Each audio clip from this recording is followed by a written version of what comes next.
नाज़रीन, अमेरिका ऐं इसराइल पारां नए सुप्रीम लीडर जे ऐलान बाद ईरान मथां शदीद बमबारी कई वई आहे। तहरान, अस्फहान, तबरेज़ ऐं कारक धमाकनि सां गूंजी उथिया। हिक ॿिए पुठियां ज़ोरदार धमाकनि सबबि आफ़ीसुनि जूं दरियूं ऐं दरवाज़ा टुटी विया। अस्फहान जे गवर्नर ऐं यूनेस्को जे ऑफिस खे बि निशानो बणायो वियो आहे। गैर मुल्की ख़ाबरू इदारे जो चवणु आहे त अस्फहान में धमाका ईरान जे न्यूक्लियर साइंटिस्ट जे वेझो कया विया आहिनि। ईरानी फ़ौज ऐं इनकलाबी गार्ड्स तरफ़ां बि मज़ाहमत जो सिलसिलो जारी आहे।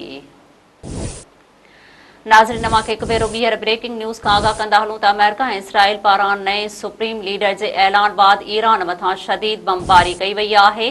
तहरान, अस्फहान, तबरेज़ ऐं कारक धमाकनि सां गूंजी उथिया। हिक ॿिए पुठियां ज़ोरदार धमाकनि सबबि आफ़ीसुनि जूं दरियूं ऐं दरवाज़ा टुटी विया। अस्फहान जे गवर्नर ऐं यूनेस्को जे ऑफिस खे बि निशानो बणायो वियो आहे।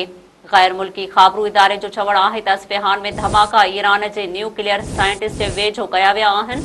ईरानी फ़ौज ऐं इनकलाबी गार्ड्स तरफ़ां बि मज़ाहमत जो सिलसिलो जारी आहे।